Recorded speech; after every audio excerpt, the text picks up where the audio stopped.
to the Cougar Tailgate, where BYU fandom lives.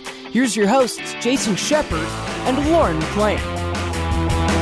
What is up, Cougar fans? We get to say it for yet another week. BYU is undefeated. Yeah, they are. They luckily made it out alive after 3 straight victories against Lone Star State opponents, and there was nothing creepy about the Cougars coming out on top. Hopefully, we're in for another treat tonight. Shep, how many Halloween references do you think we'll be able to throw into today's show? Well, let's just say within the first 15 to 20 seconds, that was, 2 or 3? So I'm going to probably at least say 30. And we're just getting started. This is an hour show, so we've got plenty of time to mix those in.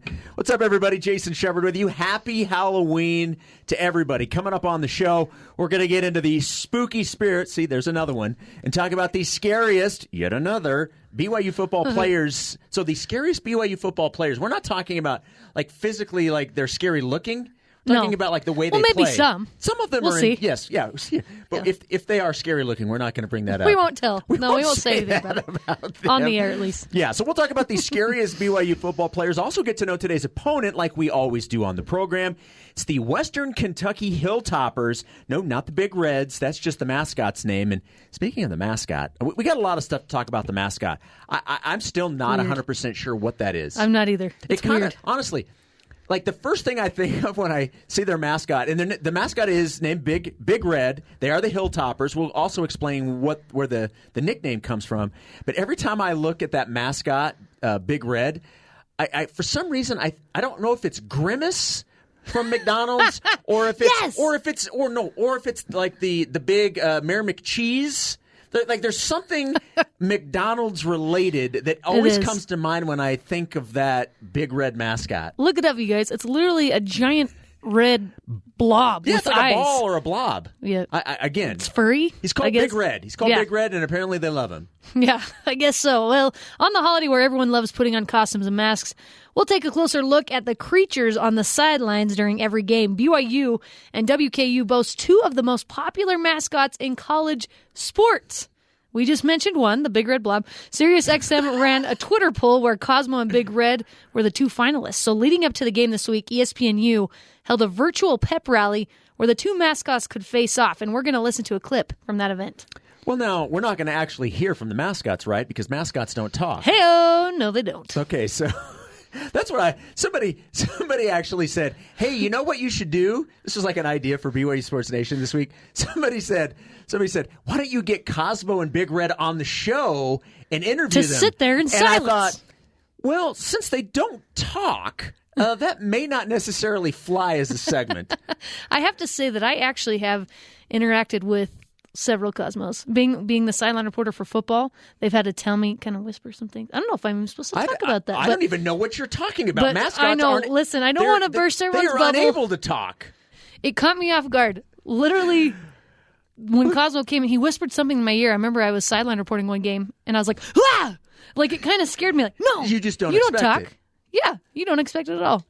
But before we get too excited for Halloween night at LaVell Edwards Stadium, let's look back on how the Cougs stayed unbeaten. BYU knocking on heaven's door and the top 10 after a 52-14 blowout. We say that every week. A blowout, dominating performance. It's so fun. They destroyed the other team. Except for the Houston week. That was the one exception. No. Well, they still won. It was the UTSA. They blew them out in the fourth quarter. Yeah, it was UTSA. Yeah, UTSA was it. Or was it? Yeah, UTSA. Yep. It was the game right before Houston.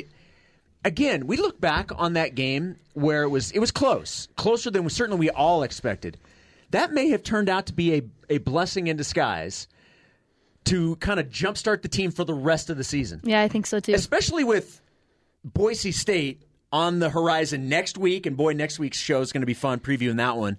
But yeah, I mean, with what we've seen, his teams just continue to roll, and last week against Texas State was certainly no difference. That's right, and it was good to have fans back, by the way. That's just a little side note. 6,000 fans only, but it was so nice to hear actual, real crowd noise at LaVell Edwards Stadium. And 6,000 more expected for the game tonight. So I love it. Everybody did exactly what they needed to do so that for tonight you can have fans back in again. Good work, everybody. Very Way nice. to follow the rules. BYU is pretty good at that for the most part. Absolutely. So Texas State scored first, Shep, and honestly, I was like, what?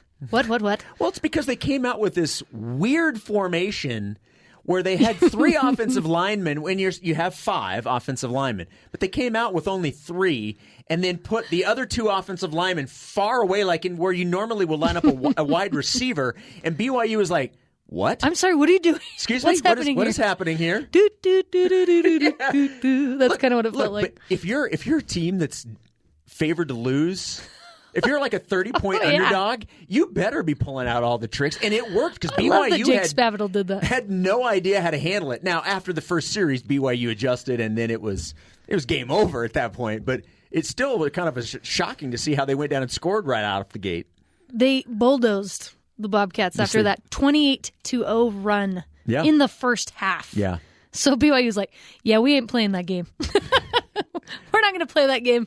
And then they got it going. It was awesome. And then BYU held Texas State to just 144 yards of offense before putting in the reserves midway through the third quarter. Shit. Yeah, basically, you had Zach Wilson playing a half, putting up unreal numbers, including a pass that will certainly go down in his BYU highlight film. It will probably go down because I think we all anticipate that he will continue to be in the race for the Heisman at the end of the year. It will go into his Heisman highlight reel that they'll show at the end of the season as they're getting ready to announce the winner of that.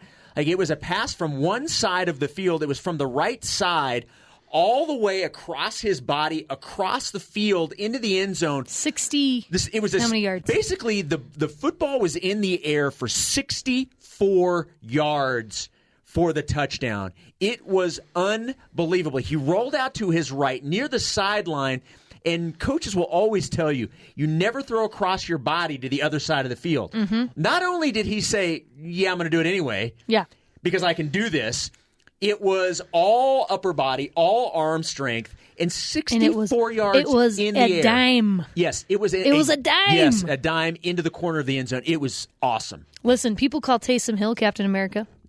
For good reason. Yes, and he deserves that title. But the arm strength of Zach Wilson, my goodness. You know what? He needs what's his superhero? Who's Zach Wilson? I don't know. We're going to have to think on that one. Yeah, we'll think about that. You know, here's what this is actually. If you're one, I know there's some people that it's an either or situation. You either watch college or you watch pro. And then obviously a lot of people just watch football regardless of what level it is. But especially at the quarterback position, you're starting to see this a lot in the NFL. All of these quarterbacks, regardless of the position of their legs and their lower body, it's all upper body strength throwing the football. They could have used to be you had to like use your legs to push that you got more on your pass. Nowadays, they don't need it. I mean, they could not even, they could be in mid-run, not being able to push off with their legs at all and make an unbelievable throw using just their arm. The athleticism of quarterbacks these days is insane. I feel like Lavelle Edwards would watch that pass and be like, ugh. Don't you just? Yeah. Just because he was kind of he's the one who started the forward pass, one of the main guys. And so that definitely wasn't what he started. It wasn't in the plan, but things have definitely evolved. It makes it more fun to watch. It makes things more entertaining because you're like, how did he do that? Look, people like offense. Yeah. They say defense wins championships, and a lot of times defense wins games, but everybody wants to see a good offense. That's just the way it is. It's true. Zach Wilson also had 16 receiving yards of a pass from Neil Pau. That's right. And a good pass from Neil Pau. As a matter of fact. It was a really great pass. Yeah, BYU totaled 579 yards of offense in that game, almost 600 yards, including a 49-yard run by punter Ryan Rico, which didn't go over super well with Coach Satake. It was certainly not what they wanted when they had the big lead. And but I mean, it was certainly not anything that was called. And as soon as the game was over, Coach Satake went over and talked with Coach Spavital and made sure he knew that wasn't something that was called. And Kalani said afterwards that that's actually what they practice. Right. That there's on those rugby style punts, it's actually an option. And so he took the option. Speaking of Ryan Rico, and because that's what they're trained to do. Like, he saw the opening and he ran. If you see something, you're supposed to take it. And so Kalani said, "That's on me. I should have just said, even though it's what we work on, we're just going to go ahead and kick it." So I mean, it certainly was. There was no malice. There was nothing. They were trying to run up the score, try and demoralize Coach Spavital and his team. There was nothing like that at all. But yeah, it was certainly one of those things after the game, and on the ESPN broadcast, one of the broadcasters was kind of going off on it a little bit, which he ended up taking some heat from BYU fans on social media afterwards. But I mean, that's the world we live in these days, right? No matter what you say, you're going to take some heat from BYU fans. That's true. But Ryan Rico comes in, he starts hearing Rocky music in his ears, and he sees that hole, and he's like, dun, dun, "Oh, I'm dun, going, dun, man! dun, Oh dun, my dun. goodness, I've been waiting for this moment my whole life." Hey, look. BYU's punter doesn't get to do a whole lot these days. No, exactly. You need to take advantage when you have the ball in your hand, right? It's so true. So looking forward, BYU is heavily favored over the 2-4 Hilltoppers tonight, and I think they're going to take care of business. I think they absolutely have to take care of business and do it in convincingly fashion, which they've done the past few weeks, and I think it's going to be a fun game to watch. And in these games, yes, it is hard that the schedule's not as good as it was going to be, but it is so much fun to watch BYU's offense against some of these lower tier teams. I have to admit. It's just fun to see this offense humming like it is right now. I mean, not only like the play calling is fun, it's an entertaining offense that we're watching, but then you put into place having Zach Wilson, the quarterback, and some of the throws he's making, and the fact that the deep ball is certainly more a part of the offense than what we've seen over the last couple of seasons. Now, it's not because they didn't want to go deep, but now it's just all working in terms of personnel and the opportunities and things like that. It's just a really fun team to watch right now, and why wouldn't it be? You're undefeated. You're number 11 in the country. And people are talking about you as if you can go undefeated, and obviously with the game next week at Boise State, I mean everything's going to come down to that game on the Smurf turf next Friday in Boise. Boise State ranked number 25 right now, by the way, after their first win against Utah State. BYU has never won on the blue turf. Is that an unreal statistic? Yeah, and you don't. It always gets brought up when you've never done something. And it's funny because, immediately I want to say, well, this specific team has never lost up there. Yeah. But it is something that's always brought up. I mean, until you do it, that will always be a stat, right? Until you beat Utah, the stat's going to continue chucking up. It's one of the similar things. It's just a very true. similar thing. And it is crazy when you think of all of the talented teams that have gone up there. And look, they're just like in the Utah series, there have been opportunities. These games are typically pretty close, and you have like a 2-point conversion. BYU decides to go for it on 2, they don't get it. Taysom's not able to get in. Right. Don't even bring up the that. last time that BYU was up at Boise and Zach was the quarterback, he thought he had some extra time, and BYU ran out of time, and he ended up taking a sack, and they didn't have time down on the goal line. Yeah, on the goal line. It's not like there haven't been opportunities to snap that, just like there have been opportunities against Utah. It just hasn't happened. Isn't it so interesting that there are some teams that year after year, so consistently, there are these tight, strange games. Yeah. Like, I feel like Boise State is definitely one of those. Utah is one of those. Utah State is usually one of those, too. There's always something so strange that happens. And I don't know why. I don't know why that happens year after year. It does make it entertaining, but also stressful. And so we'll see what happens next week. But Hilltoppers first. Yes. They got to get past them. Yeah, we can talk about Boise State. Right. I don't want the players thinking about Boise State. No. Because like you said, it's about taking care of business.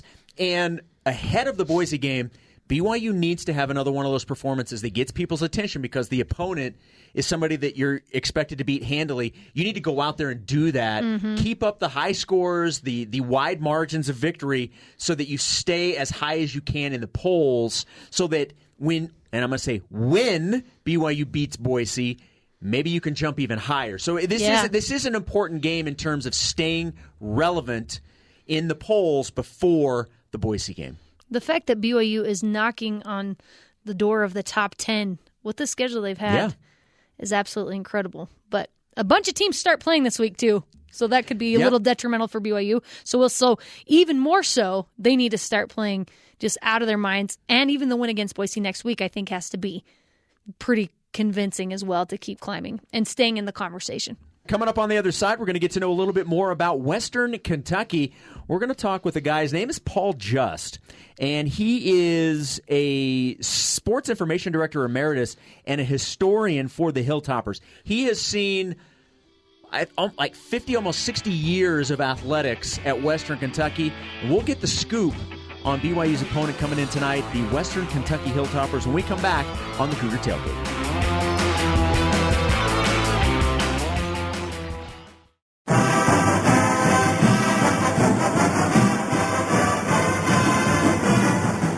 Welcome back into the Cougar Tailgate. I'm Lauren McLean. And I'm Jason Shepard. Stand up and cheer. It's the fight song bringing us back to talk about Western Kentucky. And I'm excited about this one. Paul Just is the official sports information director emeritus and historian for Western Kentucky University Athletics. We always try to talk with somebody that can give us the history of a program, and I think Paul will be able to do just that. First and foremost, Paul, thank you so much for joining us here in the Cougar Tailgate.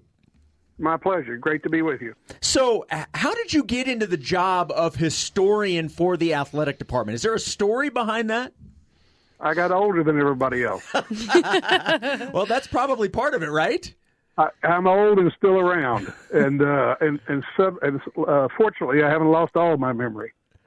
So, I retired some years back and started part time the next day, and help out in a variety of things, manners. Including questions like you're wanting to ask, they usually wind up with me. Well, explain what it means to be the historian of the athletic department. You may have just touched on some of it right there, but what does that title mean in terms of responsibilities and things that you may do?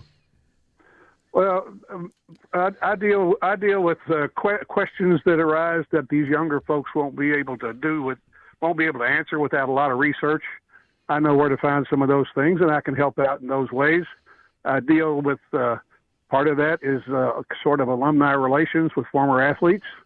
I serve as the executive director of our Letterman's Club, the W Club we call it, is a big part of that. And I work on special projects with the Hall of Fame. We have an athletic Hall of Fame. Have had it for pushing 30 years now, and just gone into a new situation with that, where we're actually inducting not only individuals but teams, and I'm the one that kind of rides herd on that sort of thing. We recently, I say recently. When you get old, recent means a lot of different things, but. We celebrated the 100th anniversary of our first athletic event in 2010, and we started a project that time and created a museum encircling the main concourse in EA Diddle Arena, celebrating the history of Western athletics. And I served as the chairman of that project and did most of the writing for it. And, digging into things. I thought I knew a lot about what went on here until I started to work on that. I learned more than I knew, but those are the kind of things I deal with.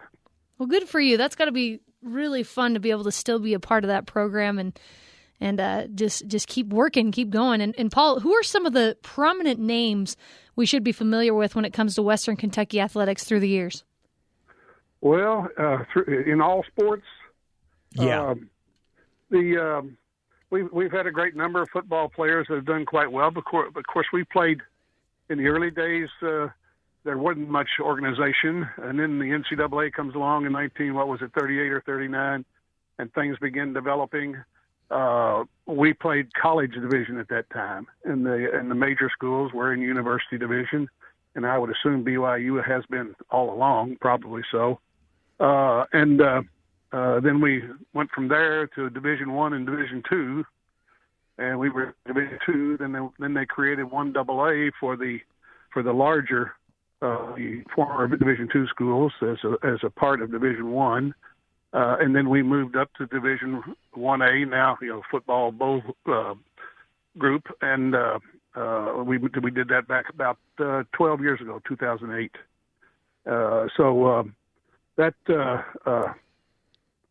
That's kind of the sequence there, and I'm not sure. I think I rambled and got away from the question. But that was some of the background for it. Well, here's one thing that I think a lot of people are curious about, and correct me if I'm wrong. So the name of the not the mascot, but the nickname of the athletic department is the Hilltoppers, and that comes from the fact that the campus is on top of a hill, right? It's as simple as that, correct? The original part of the campus was on a hill about 350 feet above. In the community of Bowling Green is situated on the Barron River in south central Kentucky. And the elevation of the campus was about 350 some feet above the plain where the rest of the town and the river were. For a long time, like a lot of regional schools with Western and Eastern type names and variety around the country, originated as teachers' colleges. And that's the way it happened here. And when they started sports, they didn't have a nickname. Generally, they were referred to as the teachers or the pedagogues, which, if pull the dictionary out, we'll come up. I would have to. I was going to say, what is that? That's a teacher. Okay. I guess it's Greek. It's certainly Greek to me. But then in the mid 1920s, they began. Coach Diddle had come here, E.A. Diddle, and said we got to have some kind of nickname. And so they bounced around a few times, things around. I don't know what all they used, but they determined that Hilltoppers would suit our campus. So we've been that ever since. And there are some other schools. The Hilltopper nickname was, Marquette was originally Hilltoppers. I didn't know that. St. Edward, I think, college in Austin, Texas, is Hilltoppers. West Liberty State, a Division II school in West Virginia, is Hilltoppers. And there are a few others. The most interesting one, though, that when I went stumbling onto the history of that name, was that the original nickname of the New York Yankees was Hilltoppers. Hey. Really? Look at that. Yeah. Isn't that kind of neat? They originally played, this is back in the 1800s, and I'm paraphrasing, and I may get something wrong, but basically, they originally played in a park that was on a hill in the Bronx, and they didn't have another nickname, and that got to be picked on, and it happened. But we're proud to wear it. It's served us well, and it's symptomatic of the geography of our campus. Paul, you know your stuff. You know a lot of information. He's the historian. I know. I know that's your job, but my goodness, Well, you might want to be on to tell the truth and then figure out whether I'm the one lying or telling the truth. We're currently Googling all the facts you're spitting out here. So Paul, now here's we're going to take this to the next level. Explaining the Hilltoppers was pretty easy. That's somewhat self-explanatory. Now, the logo is a waving towel, and the mascot, quite honestly, I'm not quite sure what Big Red is. So give everybody an idea about the identity that Western Kentucky has built in terms of the mascot and the waving towel and kind of the history behind that stuff. Well, they're all tied together. Of course, E.A. Diddle was the basketball coach here for 42 seasons. At the time he retired, he was the winningest coach in the history of college basketball, and he has coached more years at one school than anyone else in the country. Ray, what's his name? Used to be at DePaul, tied him in that regard. Gosh, I know his name, I can't think it. But anyhow, Coach Diddle was pretty excitable. And he came here in 1922 and retired in 1964. But he always nervous on the bench and chewing on a towel and throwing it. And he'd get excited. He'd throw it in the air. He'd use it to slap the floor. And he was also using it as a system to signal his players until some point in the 1940s. I don't remember exactly when. Mid 1940s, I think. Coaches weren't allowed to talk to their players during the game. So he had to have a signaling system, so he used the towel. Then after World War II was over, we began to have more people active in PE and sports and things, and they began to have a disagreement on which towels belonged to the PE department and which towels belonged to the basketball and football teams. So they decided, why don't we dye the towels? We'll dye dye some towels red, and that'll be the athletics towels. And then they decided those towels got dirty, and they put them in a washing machine. And then they had pink towels. Something everybody can understand that does laundry these days, right? Yeah, it was created quite a problem. But the athletic director and the assistant coach got together, got a hold, I think, of the Cannon Towel Company. I believe it was Cannon, and asked them if they could provide them permanently colored red towels. So we've been using it ever since. So that's where it came from, and it was his trademark. He carried it with him everywhere. It was white originally, but it was red after we did those, which was a school color, of course. And then as things evolved, Coach Diddle retired, and John Oldham took over as the head coach. He was the coach that took us to the Final Four in 1971. After that 71 season, the AD retired, and John was promoted to the athletic director. And he thought we needed a logo. And we've actually got his original sketch that he sent to an artist, a professor on campus that was a noted artist. And that artist took his sketch and created the original version of that red towel logo. So that's been, and people come to games with red towels. Maybe not as much as they used to, but they still do quite a bit of it. And they wave them, and they've been waving them since the 1950s, 1940s. So all these other people, like these pro sports and these other schools, have gone around thinking they got a great deal on a towel. They don't. They got to realize it started here. That is, I love that. Yeah, so story. take that, Steelers fans. Yeah, how about no that? kidding. You and your terrible towels, right?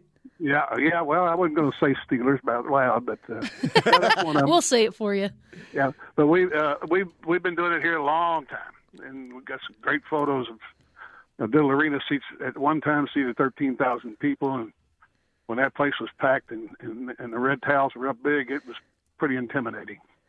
I love that story so much. That's great. That is a really good story. Paul, after this interview's finished, I'm going to legitimately go back and fact check everything you've said, and if it's even 50% correct, I'm going to be really impressed with you. So yeah, well, you're spitting out some really good facts. This is awesome. I love it. You don't need to do this. This is entertainment, right? That's right. No. So you've lived in Bowling. It's not politics. No, it's true. No, we won't fact check you. We'll take it for face value. You've lived in Bowling Green for quite some time. What's your favorite part of the college town environment there? Oh, geez. That's, gosh, all of it. I just know that when I came out of high school thinking I was going to come over here and get a degree and go back to my high school and teach and coach, and never did that. I have loved my hometown, but I guess the best thing here is it's exceptional young relationship. We have a community. The city and its immediate environs is probably around 100,000 people. We've got about 20,000 on campus. We've got, the city is not so big that it overwhelms the school. Neither is the school so big that it overwhelms the city. It's just a nice balance. It's a good place. It's been good people. I've been here 55 years, and I've enjoyed. Well, nobody enjoys everything. I've enjoyed 98% of what That's I've pretty good. here, and I figure that's. There's a little town about 30, 40 miles from here that says a little sign going into that town says it's the home of 3,000 happy souls and a few sore heads. And I figure it doesn't get any better than that. There you go. We're talking with Paul Just. He's the official sports information director emeritus and historian for Western Kentucky University. Now, I'm gonna throw you a little bit of a curveball here, Paul. As somebody that's been around athletics for a long time and you've seen a lot of sports, I'm curious what your impression and what your knowledge is of BYU. This will be the first time these two teams have faced each other in football. Based on just maybe being a casual sports fan and BYU having the history that it does, what do you know about BYU? What have been your impressions from afar of BYU football? Well, it's a beautiful campus. I have been on the campus a long time ago. And the arena, they still playing in the same place? Yep. Lavelle Edwards Stadium. Yeah, it used to be Cougar Stadium. Yeah, how big? It's huge. 64,000 fans. Yeah, just under 64, yeah. No, I'm sorry. In basketball. In basketball, the Marriott Center.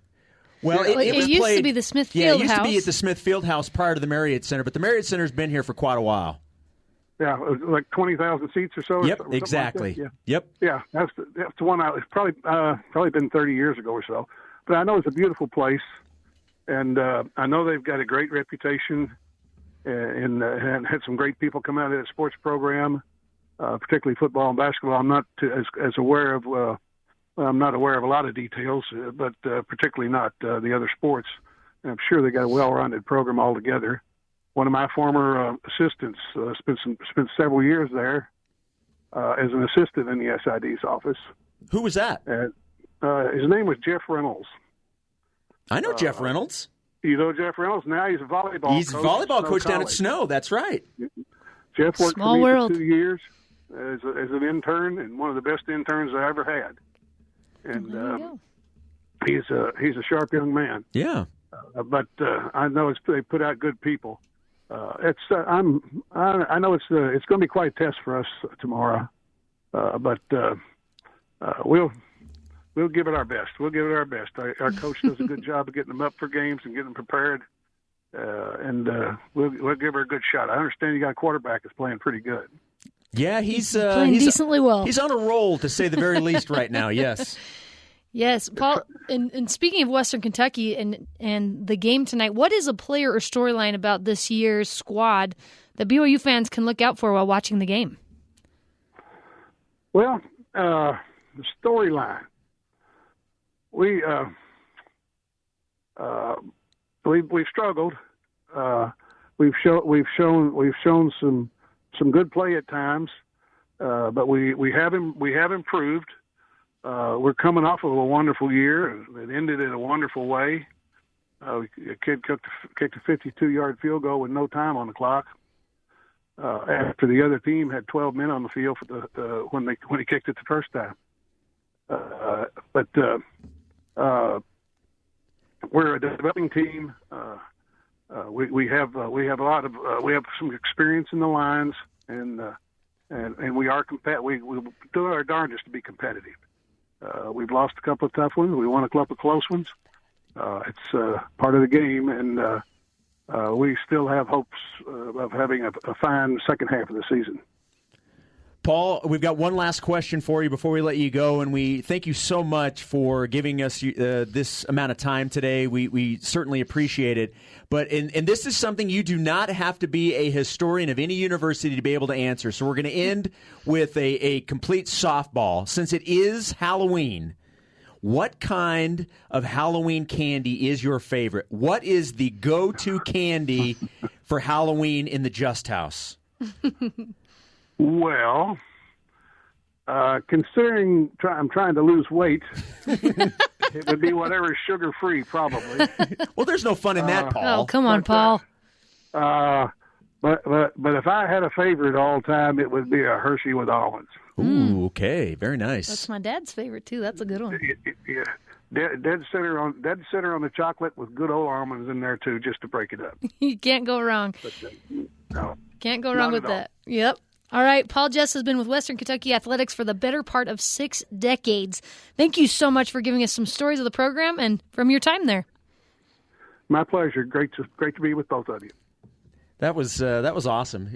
Look, when you've been around a program like that for that long, to be able to have that knowledge, and especially to be able to recall that knowledge like that is an absolute skill, and somebody that clearly not only has been around it but cares about that program. That was I really enjoyed that. That was great. I did too. I can barely recall what I had for breakfast.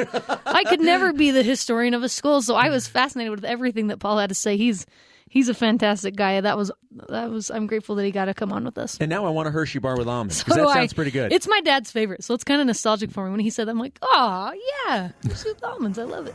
All right, coming up next, it's Halloween here on the Cougar Tailgate. We're going to look at some of the scariest football players in BYU history. Ooh. Are you scared? Don't go anywhere. That's right. We'll be right back.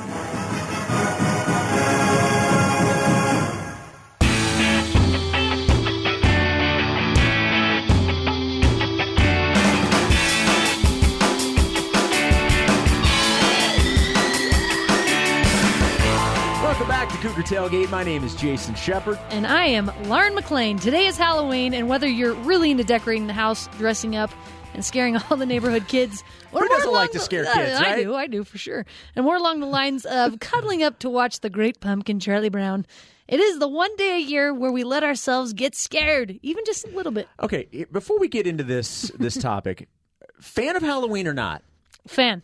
Okay, I am not. Why? It is my least favorite holiday of the year by far.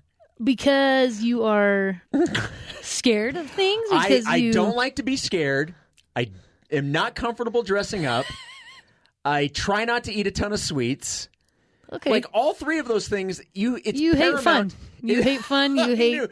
I knew I was going to hear that. I knew I was going to hear that. Shep, but knowing how picky you are with the food you eat and things, Shep is a very picky guy. By the way, you guys just throwing it out there, so that makes sense to me. Okay, that makes sense that you don't love it. So we'll balance each other out though today. It being Halloween, you love Halloween. Yep. I hate it. Yep. Okay, so we're balancing each other out. We're good. Okay, that's good. Here you go. Let's continue. All right.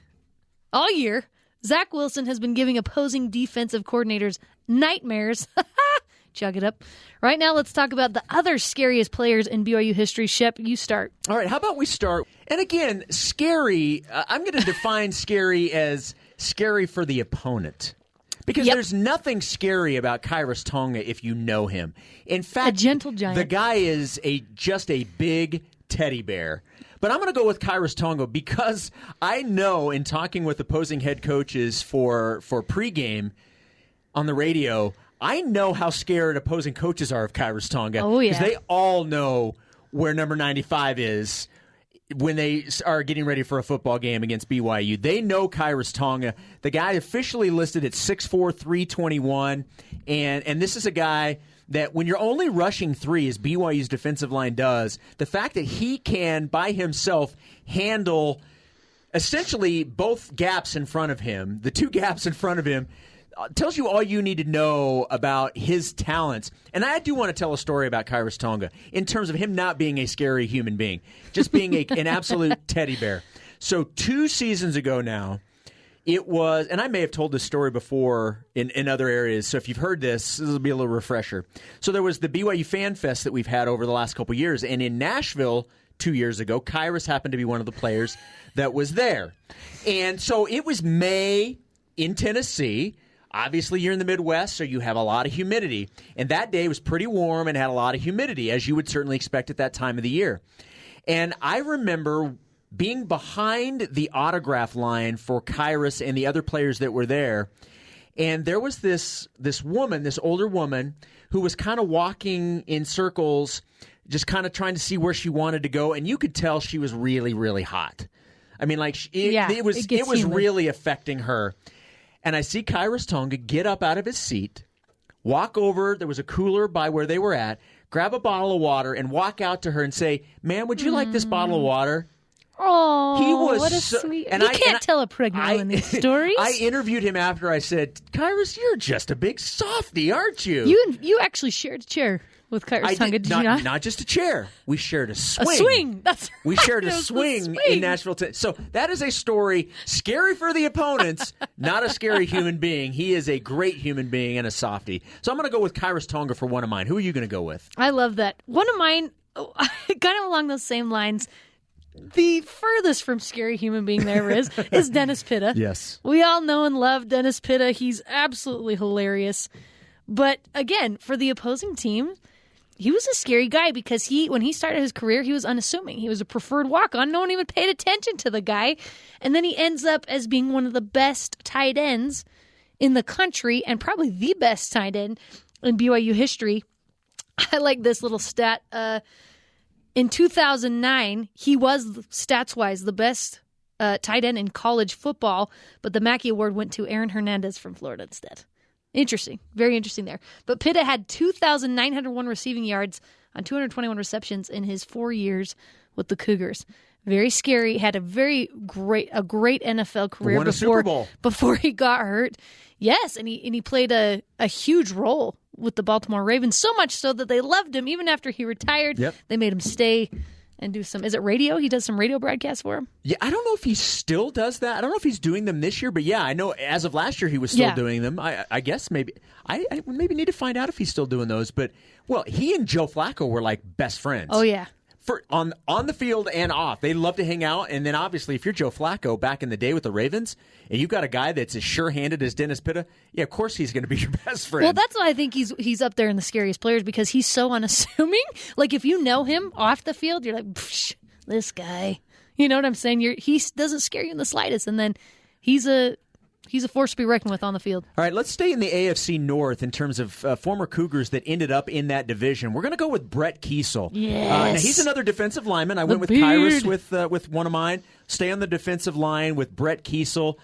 How could you not be scared of a guy whose personal brand became Fear the Beard? Now, that certainly was not while he was at BYU because of the grooming standards. There was no beard, but his stats speak for themselves at BYU. There was a reason why the Steelers drafted him. I don't think he'll be offended by saying he actually looks scary, too. Well, I don't think he'd be offended by that. Look, look, the beard became a trademark of his, and he even parlayed that into a role in The Dark Knight Rises. Yes. So his character, spoiler alert, I know the movie's been out for over a decade, but spoiler alert, has it been out a decade Someone's already? going to call in. How dare you? How dare you? It was on my to-do list to watch this weekend. At least a decade.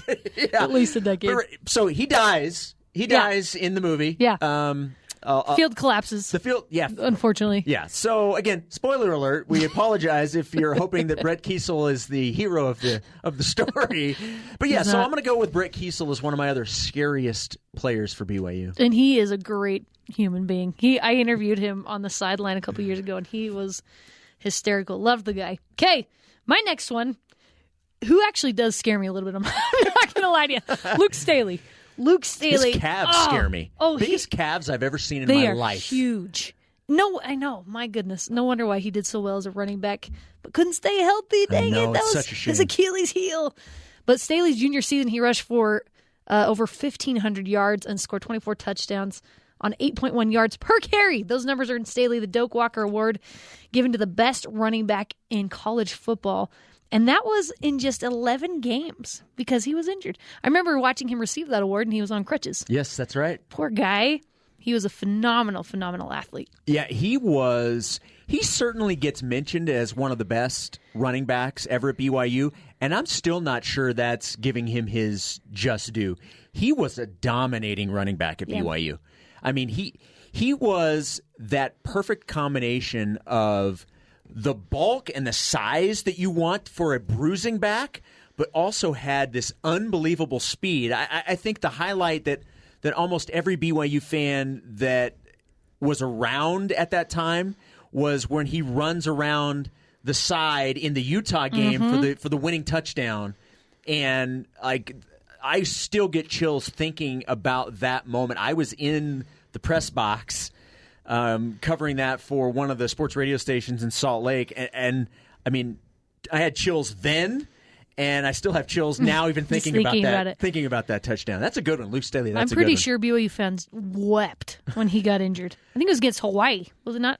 It was against Mississippi State. He did get to play against Hawaii. That's right. All right, my last one is certainly not scary. He's not a scary person, but scary in his game and how the opposing team viewed him, and that's Jim McMahon. Obviously, an unbelievable one of the greatest quarterbacks, and you could certainly make the case the greatest quarterback to ever play at BYU. We know how dominant he was. Let me just give you his career totals.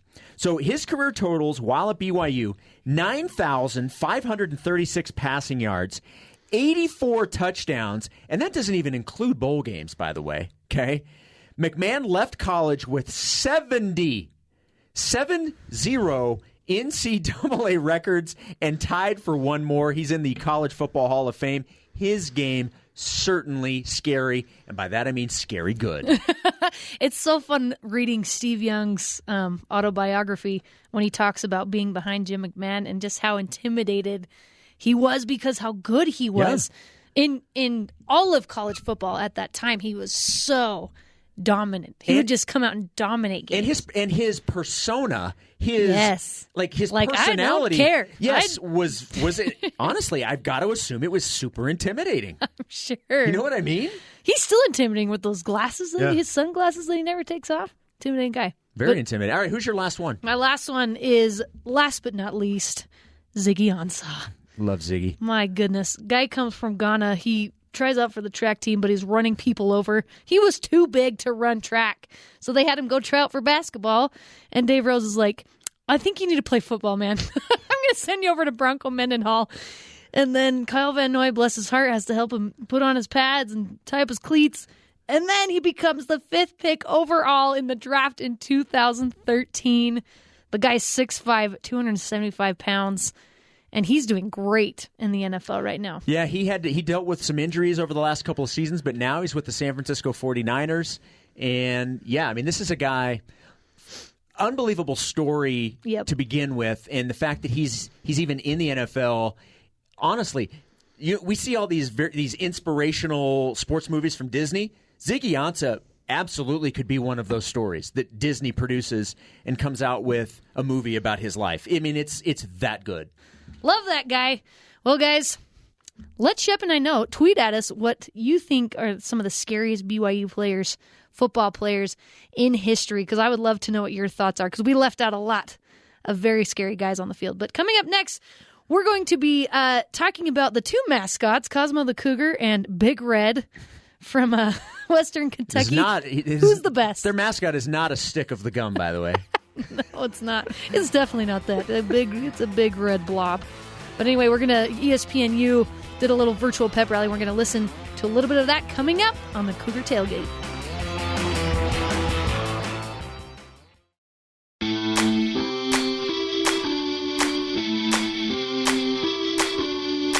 Welcome back into the Cougar Tailgate. I'm Jason Shepard. And I'm Lauren McLean. Early in the program today, WKU's historian and emeritus sports information director Paul Jess, who was a great guy, by the way, taught us some of the story behind the Hilltoppers' famous ambiguous mascot, Big Red. And remember, if you missed any of the show today, you can always go back and check out the podcast feed wherever you get podcasts or at BYUradio.org. So Big Red, Shep, is famous for being weird. Weird looking. I don't know. Again, yeah. Nothing to do with the school. Of course not. Literally looking at the mascot, you're like, huh? What are you? What? Anyway, kind of like Gritty or the Philly Fanatic or the Stanford Tree. Sometimes mascots are loved just because they're a little goofy. All right, we know that Big Red is at least Twitter famous, though, because when SiriusXM ran a Twitter poll earlier in the pandemic to find the greatest college football mascot and forgot to include Big Red, the fans rioted of Western Kentucky. Yeah, the Hilltopper fans were a little upset. And by the way, they also forgot the three-point dunking, halftime dancing, empty stadium bowling, Cosmo the Cougar as well. How do you forget both of those? Now that's the real travesty. Agreed. But how do you forget both of those mascots? So, as Twitter likes to do, they raised a little bit of a ruckus on both sides, and Twitter honestly was forced to listen to the fans and actually inserted BYU and Western Kentucky's mascot into the play-in games, so they were the 16 seeds on opposite sides of the bracket. And of course, these two underdogs, you could even call them the Cinderellas, if you will, went all the way to the championship, prompting Twitter to demand a game to find out who the true best mascot is. And when schedules were upended, the two schools found a way to make it happen. Cosmo the Cougar was trending #1 in the No, I'm just kidding. But I wouldn't be surprised that day. It was absolute mayhem to get them on the list. Look, and if there's anything BYU fans love to do, it is to jimmer a poll. If there is, they will. And by the way, if you're not familiar with the term, that just means go and vote. Take it over. Take it over. Yes, yep. The term jimmer the poll, because anytime jimmer was involved in a poll, across. I mean, anytime there was a Jimmer Fredette poll question, BYU fans, he would win every single time. So it's turned into you Jimmer the poll. That's right. Yes. People probably think, do BYU fans have absolutely nothing else to do than sit on Twitter? No, we're just great multitaskers. I think that's what it is. All right, you can hear Cougar Tailgate every Saturday on SiriusXM channel 143 BYU Radio. But over on ESPNU, Channel 84 this week, Sirius held a virtual pep rally for the two teams featuring their mascots. Fans were invited via Zoom, and it was a great time. Let's listen to some of the highlights. Thank you all so much for joining us for this virtual pep rally. I'm Nicole Auerbach. He's Ben Hartsock. We are actually so honored to get to host a pep rally before the Western Kentucky BYU game. Obviously, they need no introduction. Cosmo and Big Red, they're really why we are here. Wow, I feel like Cosmo is going to do some flips or something. It's got like the gymnastics background. But don't worry. Big Red has a great belly. Yes, I see. I know. Look at how beautiful Big Red is as well. Look at these guys, Ben. I just can't. It's such an honor to share a screen with them.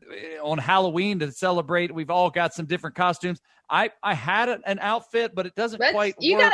Put it on. Come on, you got to see it. Let me see. I'll see if I can kind of tip my thing here. All right, we got to see it, and I will show you guys. I like it. We got a cowboy. My dog is here as a slice of pizza. And you see some of these different the different athletic directors that have made that decision. I remember the athletic director of Chattanooga early on during this process saying, have team will travel. I see Tom Holmo, BYU, in the comment section in the chat. Tom, what is your favorite thing about your mascot, Cosmo? Why do you think Cosmo was such a strong performer in the bracket?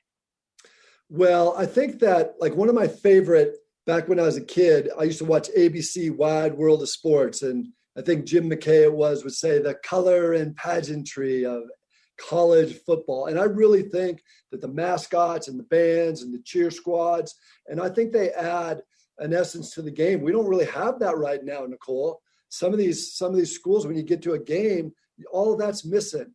So for my Cosmo, I played at BYU a long, long time ago. And my wife was a cheerleader here at BYU. So I was involved with Cosmo way back when. And he's just been a very consistent, great performer. I think they're enjoying the game more this year than perhaps they have. Now, it's hard without the fans in the stands. There's a lot of attention that's gone. But then after the game, this is kind of an amazing thing.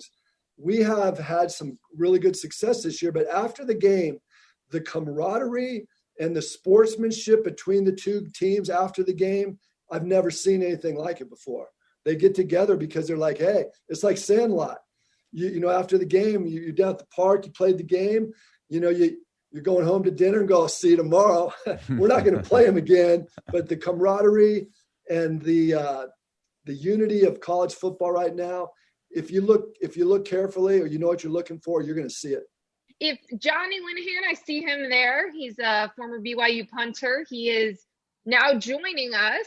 Yeah, well, I mean, people know that I like the attention. I'm always trying to stay relevant. So, I mean, I really am the Uncle Rico. Provo is a beautiful place, right? So I'm from New Zealand, hence the accent. You can guess which position I play on the field because I couldn't play any other position. I could only kick a football. But I think like punters do everything right and kick. I mean, we got to catch, we can maybe pass, we can run. If you maybe not so well. That's what Coach Satake is all about. He's all about his players. He's gonna die for you, but we're also as players and former players, we'll die for him, right? And so we'll want to run through a wall for Coach Satake because he protects us, he helps us grow on and off the field, and he's just a leader that I can look up to, not just in football, but more so in life. The best thing you do is you have as a great team, a great quarterback, a Heisman contender. The more publicity that you can get, the better for your program, because at the end of this, if you look at an undefeated BYU team that has played, 6, 7, 8, 9, 10, potentially 10 games, and you put that against perhaps a Big Ten champion that only played 5 or 6, boy, this is in a year where wild things are happening. That's a very compelling argument that BYU can make. Before we let these mascots go, we do have a little bit of breaking news that we are told we can report. There may or may not be a coordinated dance routine involving both mascots during the first half of the game on Saturday night. So be on the lookout for that, because look at these two. I mean, you can't even imagine two better mascots teaming up on the field for this game.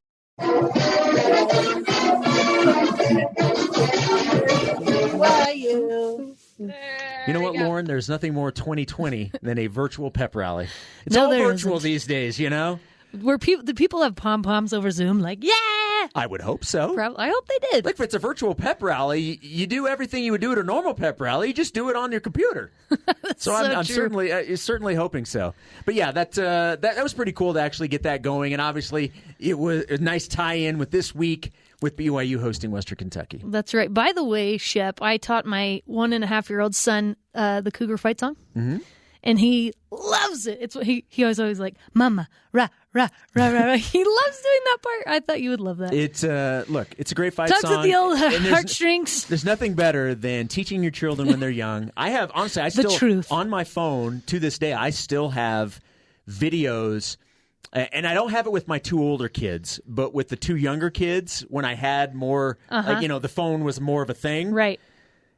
I have video of them singing the fight song and the Go Cougs when they're like 1 and 2, and I will never delete those. And now they're like, "I hate you so much, Dad," for making me do it. I'm just kidding. They're still young enough where Dad's still cool. That will change very soon, I'm sure. Your older two, however. The older two think I'm an idiot. Parenthood. On that note, thanks for listening. You can join the Cougar Tailgate virtually, of course, every Saturday at noon Mountain Time, or download, rate, and review our podcast wherever you get podcasts.